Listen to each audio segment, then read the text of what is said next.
Welcome back to Court TV Live. I'm Michael Ayala. And I'm Judge Ashley Wilcott. We begin this evening with the murder case of Harmony Montgomery. Her father, Adam Montgomery, is serving 56 years to life in prison after being convicted last February of second-degree murder. The body of the 5-year-old Harmony Montgomery still has not been found. Today, the Massachusetts Supreme Judicial Court listened to arguments about whether records from a 2019 child custody hearing for Harmony should be made public. Now, filmmaker Bill Lichtenstein is seeking access to the records for a film that he is producing on the Massachusetts Child Protection and Juvenile Court systems. Now, he hopes records will show why a juvenile court judge gave Montgomery custody of Harmony even though he had a violent criminal past. Other members of the media are also seeking access to the records. We want to take you to court now, where an attorney for the media is presenting its case. We must not allow public institutions to hide behind the privacy rights of individuals in order to evade public scrutiny and critique. In this particular case, and under the specific facts of this case, the lower court judge abused her discretion by failing to properly balance the privacy interests, whatever those may remain for this family, against the public's right to know exactly what happened in a proceeding that led to a child being placed in the custody of her eventual murderer. LC Media came before the lower court seeking, using the Uniform Rules of Impoundment standard, and alleging that he had good cause to seek release of the specific audio that resulted in the hearing that granted custody to the father in this matter.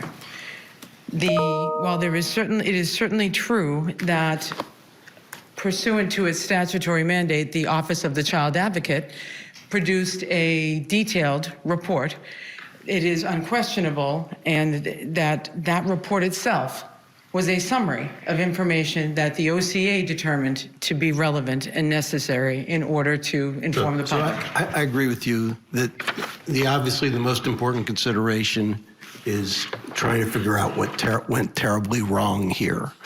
Is there anything that shouldn't be turned over? I mean, are there any residual privacy interests that we have to take into account here, given that? I mean, I'm trying to understand, is there anything that should be impounded in your view? Well, as you're aware, Justice Kafka, we've had no access whatsoever, so I can't specifically point to a particular statement by counsel during that proceeding that would reveal something that is not already out in the public domain. But as I'm sure the justices are aware, when we brought this motion, we specifically requested from the lower court judge that she exercise the broad discretion that she has to limit, if there is indeed information that the public does not already have, that could be limited when the disclosure is made. So names could be redacted. This is a case that, it goes without saying, has had enormous public exposure, both nationally and internationally. How does that factor into, I didn't see that as something to be considered in the factors the judge was to consider? Thank you. I would say it has to be considered because the nature of the public interest is part of the standards under the URIP. But the nature of the public interest may be, but the quantity of public interest that's already occurred doesn't seem to me to be coterminous with that first factor. It's certainly not a deciding factor. The fact that you could have an equally serious case that for some reason had not received the same level of press attention, and I think you could still meet all of the other factors. Okay, so again, why is that then? Why is the quantity of attention relevant?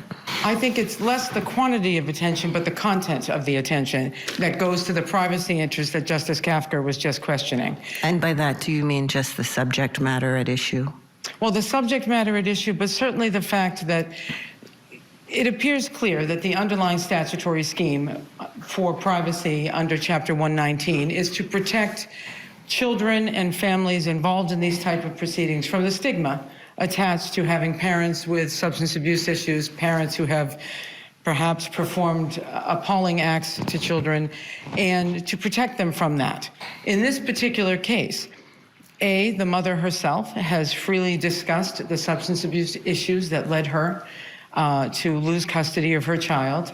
The father, who one would think would have some objections to disclosure, has not objected to disclosure at all.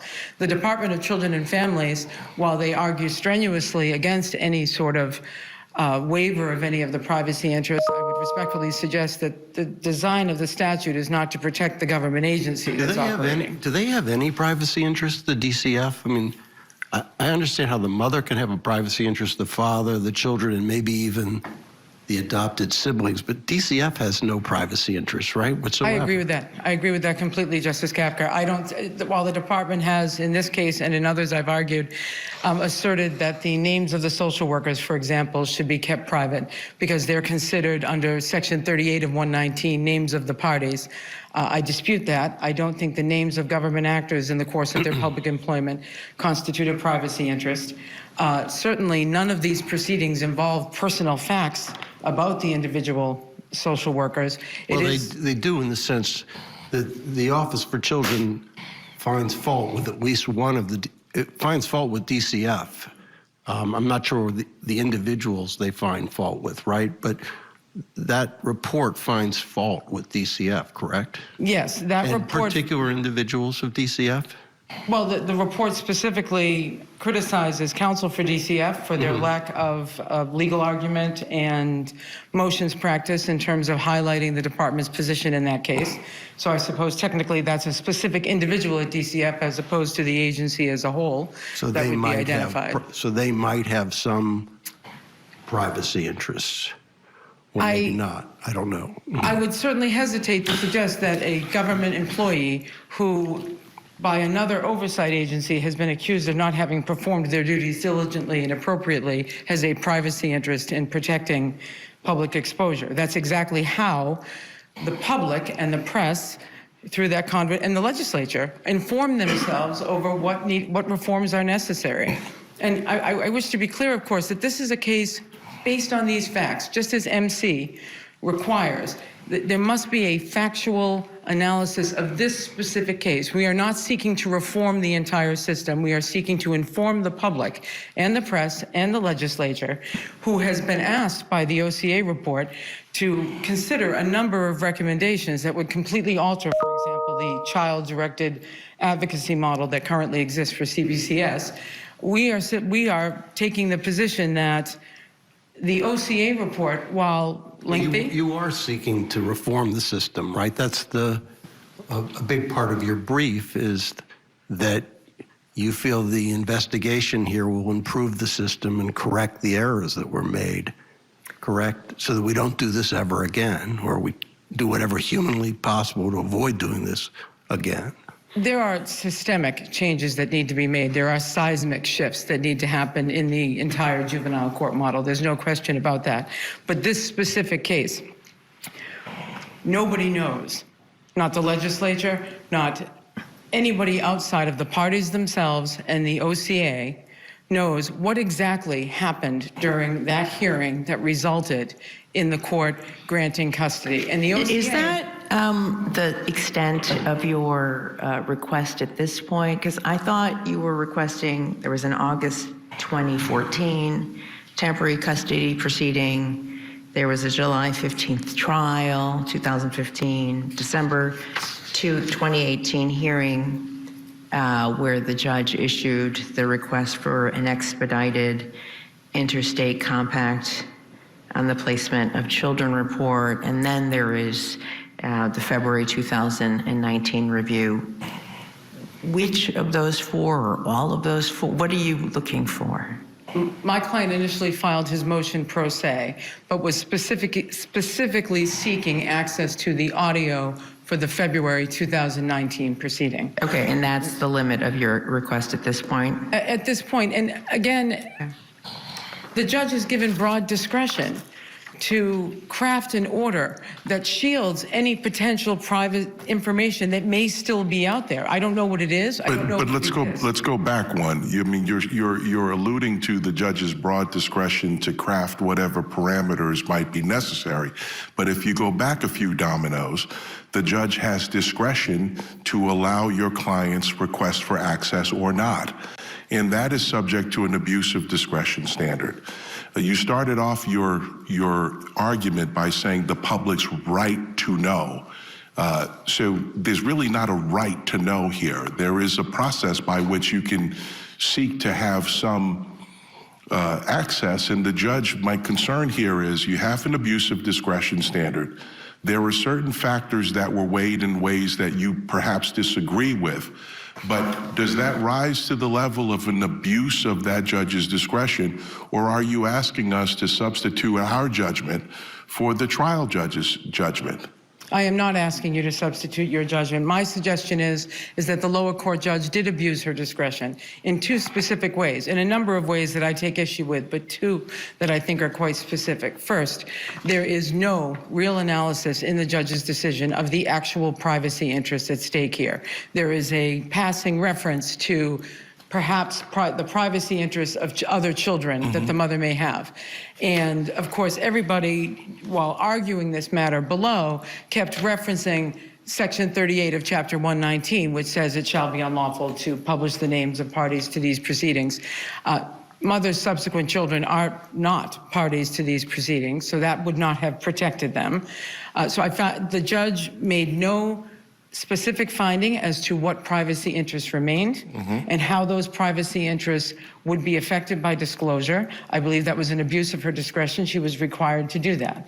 I would further add, Justice, that one of the other things the judge was supposed to do was to balance the interests at stake. This is the second way the judge. Yes. Okay. Yes. And the second, the judge was supposed to, was required to evaluate the constitutional rights that were at stake here. We need to take a break. When we come back, the justices question the attorney about using the argument of constitutional rights for the media to have access to Harmony Montgomery's child custody hearing. Stay here with us on your front row seat to justice. Tonight on Court TV. I'm Vinny Politan. Welcome to Closing Arguments. We have a big hour ahead here. Your deplorable actions are unforgivable. The community still doesn't know how this Boston police officer died. He can't prove one element of his case. It was a dramatic day, a dramatic moment inside the courtroom. What's happening here? It's unreal. Let me show you exactly what happened. Closing Arguments with Vinny Politan. Tonight at 8/7 Central. Only on Court TV. Free quote. You're not in trouble. Nobody said you're losing your daughter. Okay. So I want to make that clear. So I'll let you know I have my body cam on, just like everybody else is being on really quick. So you just need to find out where she is. That's all I'm concerned about. You're not in any trouble right now that I know of. Okay. You have no warrants. Okay. So where's your daughter so we can check on her to make sure that she's okay? Right now, I have nothing to say to you guys. But that's not what I'm just asking where she is. I have nothing to say. So you don't care if your daughter's okay or not? I do. I listen, I have nothing to say.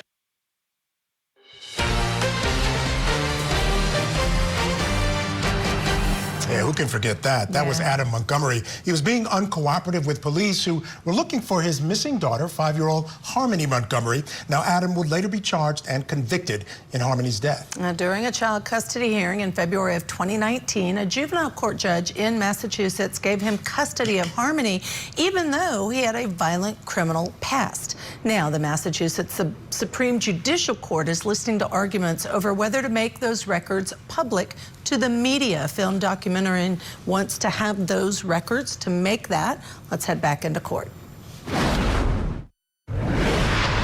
I think there cannot be an argument that state-conferred confidentiality via statute trumps the United States Constitution. And the court in this case specifically dismissed any idea. What constitutional right are you relying on? Because you concede in your brief that you cite a bunch of criminal cases, which is a very different calculus than a civil case here. So what constitutional right are you relying on? Well, I would first say Richmond News is the first one that comes to mind, of course. Richmond News did involve a criminal case, but as I'm sure your Honor is aware, throughout the decision-making, there were a number of concurrences. The justices specifically keep going back to the First Amendment and to the 14th Amendment. They do not rely on the Sixth Amendment. And then there's a line of case law from that. But criminal cases historically are open to the public, whereas these cases are not. These cases are not historically. So can you address for me why that analysis doesn't matter in your estimation?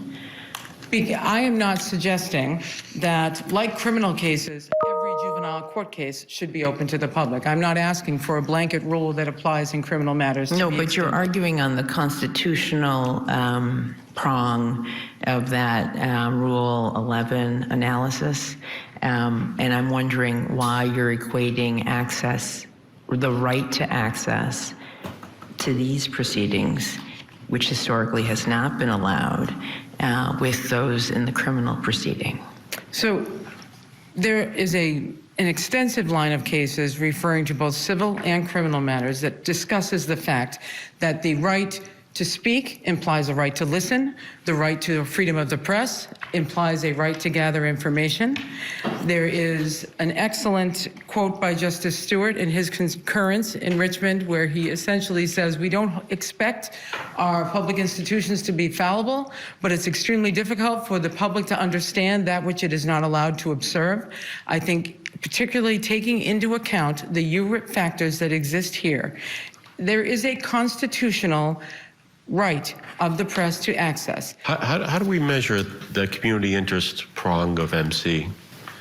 It seems to me that this is a case that would, of course, ordinarily be private and unsealed.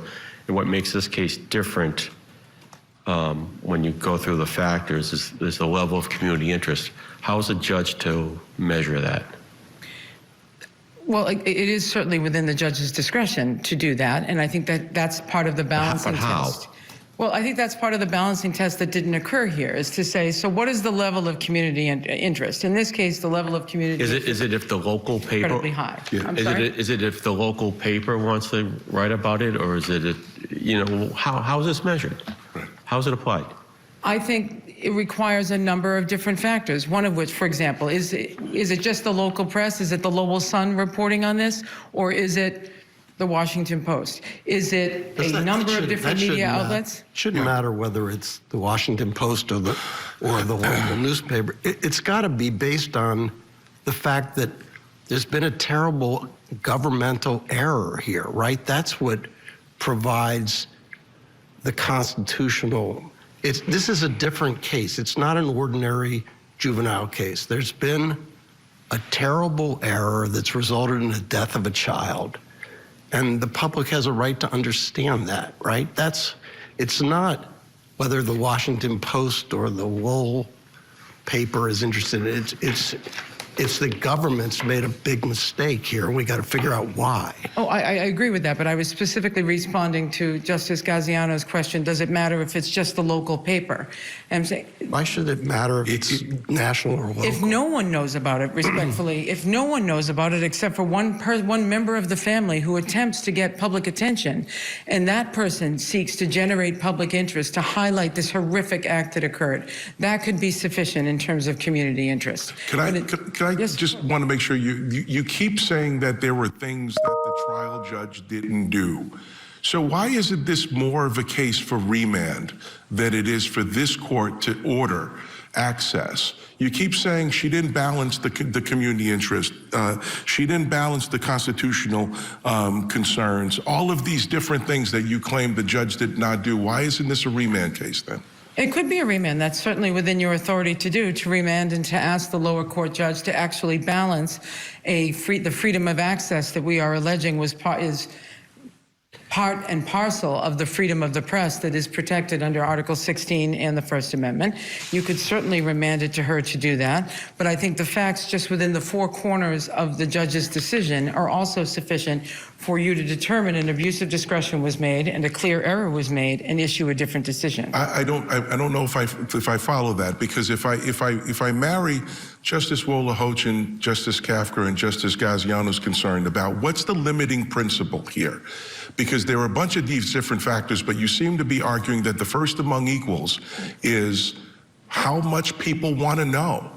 And there are plenty of awful cases where children get hurt or they die in DCF custody. And so what makes this case different, that this is the case that we should say you get access, because this is the one everybody wants to know. But if it just happens to be the next tragic case that no one knows about, that somehow that doesn't factor in and militate in favor of disclosure, but this one does. And this factor is more pronounced and more dense than all of the other factors. How is the judge supposed to do that? Well, this case is profound. The Office of the Child Advocate specifically found there are certain cases that come before the Office of the Child Advocate in which it is determined the public has a right to know. The case cries out for further explanation. And the OCA in this case took that, assessed it with that same level of seriousness that we are assessing it with, and determined that the public had a right to know. And I wish to be clear, I am in no way implying any bias on the part of the OCA, or that the OCA was in some way trying to shield a government agency. But when the public and the press and the legislature are informed by a single individual's distillation of what they consider to be the important facts, that is the opposite of the right of free access. That is a way to infringe upon the free press, as opposed to a way to ensure that it is robust and given the level of the ability that a public requires in order to be informed and in order to inform their own legislature. All right, let's bring in our guest. Joining us to discuss this hour is attorney and former prosecutor Tommy Pope. Tommy, great to see you. Hope you had a great holiday season. Thanks for being on the show with us as always. And this is an interesting and I think a fairly complicated case, but you can't break it down to something simple. And I'll try to do that. At the end of the day, there are privacy rights that inure to little Harmony Montgomery regarding this custody hearing. It survives her death, so it still exists. The media is trying to pierce that veil. Here's the problem. You know, the court is trying to figure out, well, why should we pierce it? Why should we allow this privacy right to be pushed aside and this information given to the public? Should it be because it's an interesting case that a lot of people want to know about? The public at large wants to know rather than just a local, you know, a couple of folks in a local area?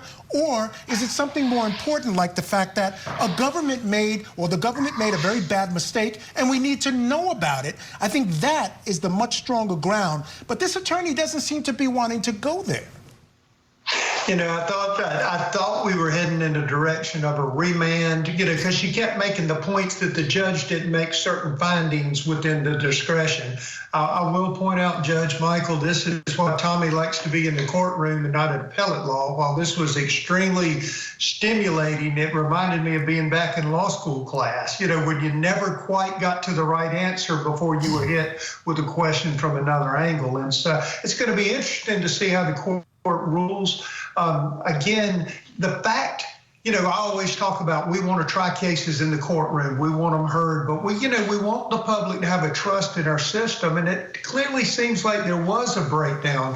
I think that's what it's going to have to be hinged on, but it might be that it needs to be remanded to prove that media access or that ability, because otherwise, you know, anytime anybody's interested in a case, you would violate the privacy rights of all the parties when the legislature there has clearly spoken that they should be protected. Yeah, I think remanded might be the right route as well because of the slippery slope. Just to your point, this means if they said, okay, in this particular instance, the public the information that's protected by legislation, oh, it should be public. Well, then it is a slippery slope. Everybody's going to argue that. But I really like one piece of it that they focused on, and that is DCF says, no, this shouldn't come out, the Child Welfare Agency. And honestly, is there even a privacy interest by DCF? It's an agency, not a person. I think I would argue, no, they don't have the privacy interest. The child might, the dad might, the mother might. I don't think an agency does, Tommy. You know, I think she was careful too, and you know, not blaming the agency, but you know, if the agency is some way culpable, I had a death case of a girl, and they should have removed her from the home, and they didn't, our social services. And so there was some negligence or some bad mistakes made there. The sad thing is the nature of our system is such, if that's what happened there, and certainly this attorney said she wasn't saying that was the case, but if that happened there, if the judge perhaps was given wrong information that ended up placing this child with the father instead of the mother for whatever reason, more the reason, if not to be sensationalized in public, at least to be vetted and observed to make sure it doesn't happen again. Yeah, I agree. And an egregious mistake was made in this case. Yes. No one can deny that. Yes. That she was put in the custody of a violent criminal. And you know, the mother has said she doesn't mind the information coming out at this point. So a lot to be discussed. Tommy, stand by. We're going to take a break. Coming up next, we're going to hear the other side of the argument to keep the records sealed. But it's not without a big pushback from the justices. Take a listen when we come back. Keep it here on Court TV. Here the child died, but I would direct... The child didn't just die. The child was killed after the child was given to the person. The state delivered the child to the person who killed him, right? And that was the father. Yeah, he can show. I'm not surprised. I knew he wouldn't. But we are hoping to have him there for the sentencing. So we can face him, you know. It's only right. He didn't show up to anything, so you know, it's only right that he shows up to find out how long he's getting. You know? And you think he would do one good thing for Harmony, that's not where she is. That's always going to be a hope of mine.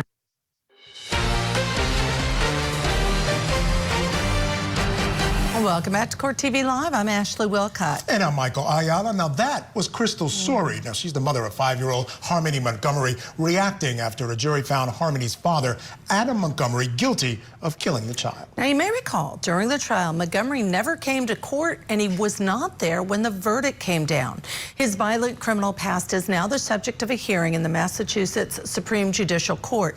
The justices are weighing arguments on whether to allow records from a child custody hearing in February of 2019 to be made public to the media. A juvenile court judge gave Montgomery custody of Harmony, who, you know, disappeared and was killed by Adam Montgomery. We're going to head back to court now, where an attorney for the Department of Children and Families is fighting to keep those records private. But during her argument, one justice pushed back on how Harmony ended up in the custody of her father, the man who murdered her. Your Honors, there's only one question before you today, and that is whether the lower court abused its discretion in finding that appellant did not meet its burden of showing good cause to pierce the veil of confidentiality that blankets juvenile court proceedings. I'm here today to ask you to affirm the lower court's holding that appellant did not demonstrate good cause under Rule 7 of the Uniform Rules of Impoundment, and that disclosure of audio recordings would violate juvenile court standing order. If this case doesn't rise to the level where the public has the right to know, I'm just not sure what case would.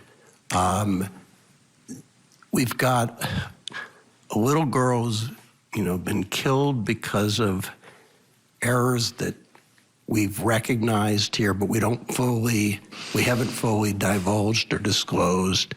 So doesn't this require complete or more disclosure, because the public doesn't trust government to have done this properly unless it can review all the facts or more facts that have been presented so far?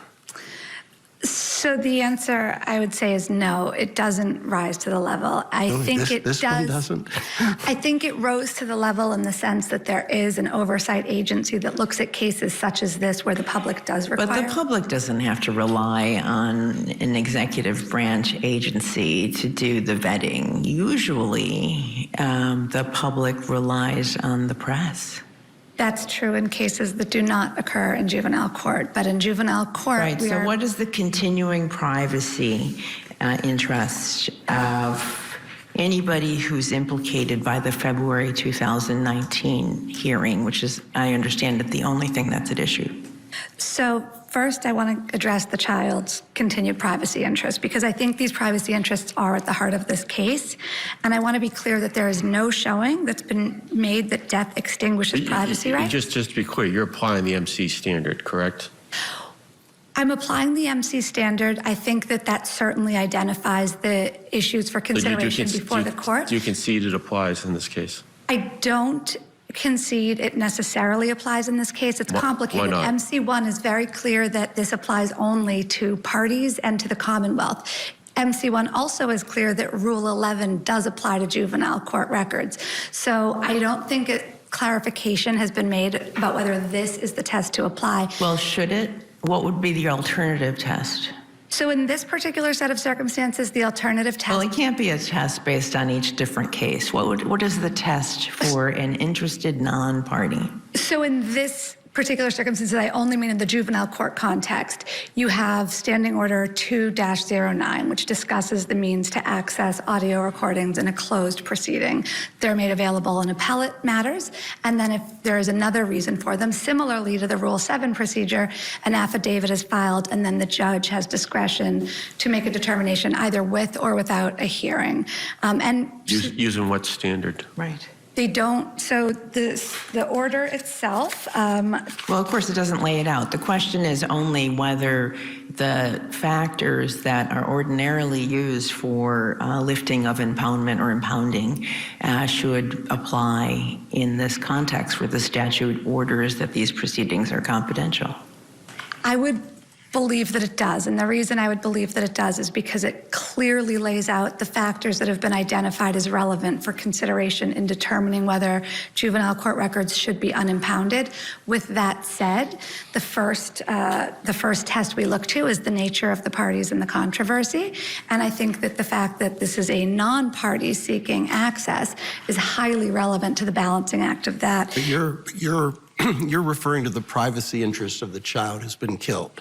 Isn't the child's interest, to the extent we can discern the child's interest, is not in her privacy, but in making sure that this never happens again, what happened to her? Isn't that her interest? I don't understand what her privacy interest is. Well, there's not been any case law or statute that has extinguished privacy interest at death, and quite the opposite. I would actually direct the panel to the area of attorney-client confidentiality, and in particular, I direct the court to Swidler in Berlin versus United States, wherein the Supreme Court of the United States pointed to the ongoing issues of someone who's been deceased, of reputation, liability, and this is particularly important here, harm to family and loved ones to justify maintaining posthumous confidentiality. I mean, does that really fit here where the father has been convicted of killing the child? The child is deceased, and the obvious interest is making sure this child hasn't died in vain, that we're not going to do this again, ever. We're going to do everything humanly possible to not make the same mistakes again, right? Isn't that the legitimate interest here? Well, it is a legitimate interest. I don't know that it is a appellant's legitimate interest, but it's certainly the state's legitimate interest. But who's if DCF is opposed to allowing this information forward, the father is prepared to have this disclosed. The mother has certain residual privacy interests, which I'm trying to understand. But the person best serving not repeating this seems to be the press. Not the law around... Responsible press trying to figure out what happened would seem to be protecting that child's interest, isn't it? Not in the current statutory or case law framework that governs juvenile court records. I would direct the panel to... But that creates exceptions, and this seems to be the exceptional case. Well, it's not the ordinary case. The reason appellant suggests this is an exceptional case, and I know this is brought up in amicus briefs as well, is because here the child died. But I would direct... The child didn't just die. The child was killed after the child was given to the person. The state delivered the child to the person who killed him, right? And that was a father. It's a complicated... Right, which the state opposed.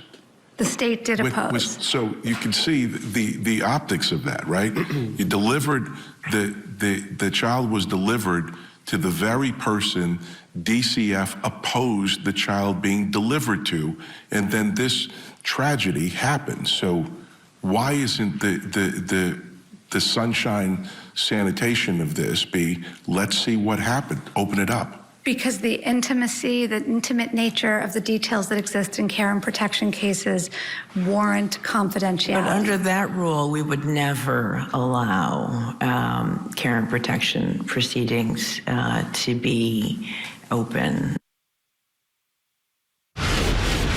And We need to step aside. The attorney for Harmony Montgomery's mother argues their case to keep the child custody records protected from the media. Stay here, Court TV Live. Tonight on Court TV. I'm Vinny Politan. Welcome to Closing Arguments. We have a big hour ahead here. Your deplorable actions are unforgivable. The community still doesn't know how this Boston police officer died. He can't prove one element of his case. It was a dramatic day, a dramatic moment inside the courtroom. What's happening here? It's unreal. Let me show you exactly what happened.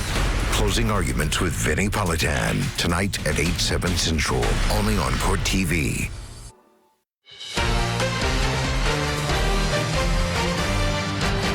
Welcome back. We are wrapping up a hearing in Massachusetts over whether to make the child custody hearing for 5-year-old murdered Harmony Montgomery public to the media. Well, now the justices are hearing arguments from an attorney representing Harmony's mother, Crystal Sori, who wants to keep the records sealed.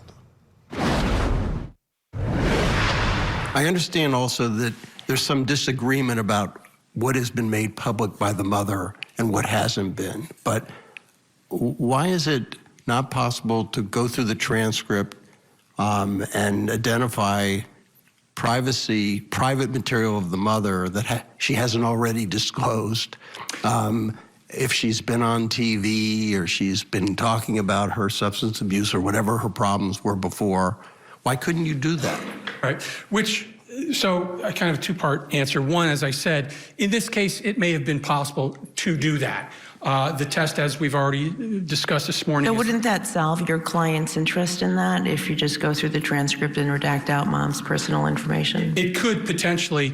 I was thinking about a, frankly, polite way of responding to this question I knew that was coming, which is, again, to the shifting of the burden, that the mother shouldn't have to, the way I would phrase it, shouldn't have to disclose her privacy interest to then protect her privacy interests. In other words, it's a perversion of logic and shifting the burden for her to speak up and identify affirmatively what her privacy interests are when those are the exact interests that she is trying to protect. Wouldn't that come out naturally in the hearing, though? Her issues or the things that give rise to privacy interests would be the natural part of these proceedings, correct? Yes, but then that would be brought out to the parties. But we're talking about here a non-party who's seeking access to that. So that's. But she wasn't even a potential, right? The mother wasn't seeking custody, right? She wasn't seeking custody. Her problems seem to be peripheral to the issues that are being dealt with by the judge, which is whether to give the child to the father or to keep the child with DCF. So, I mean, I'm not even sure how interested they're going to be in the mother's information as long as they can figure out why did the child go to the father given his criminal record. Right. I agree with the first part of your statement, not the second part. Okay, go ahead. So, you're correct. She, at that point in the process, earlier in the case, yes, they had been seeking reunification to mother. She had been seeking reunification. In fact, the child had been returned to her and then removed a couple times.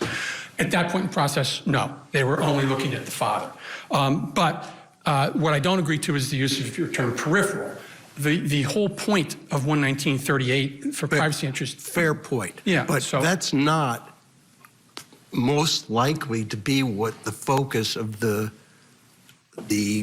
press is, which is why did it go to the father and why did the system allow it to go to the father who ends up killing the child? So I just don't see why they can't deal with your interest the way Justice Wendland talked about, which is dealing with this once the material is disclosed and then working out something that protects the mother's interests. Right. And so that's exactly, so the response is, and this is what the lower court judge touched on in her ruling, is you're probably correct. I mean, we don't know exactly what the press would do with mother's privacy interests, presuming even that that's not really their No, but if it was redacted out, they would have no choice but to do nothing with it.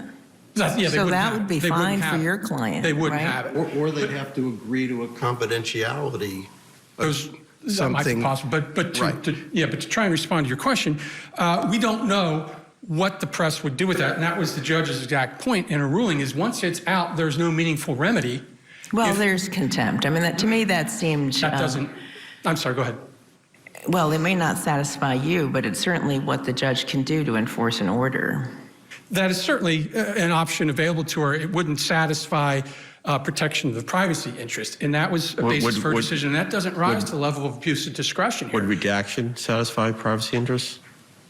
If it could be accomplished in this case. Well, it seems like you're conceding that it could, because it's just the February 2019. I'm conceding it's possible. We don't have enough information to know, and it was within the judge's discretion. So shouldn't we remand it to find out, as opposed to trying to guess? That would be one option. And that wraps up the hearing. The justices are expected to make a ruling in just a few weeks.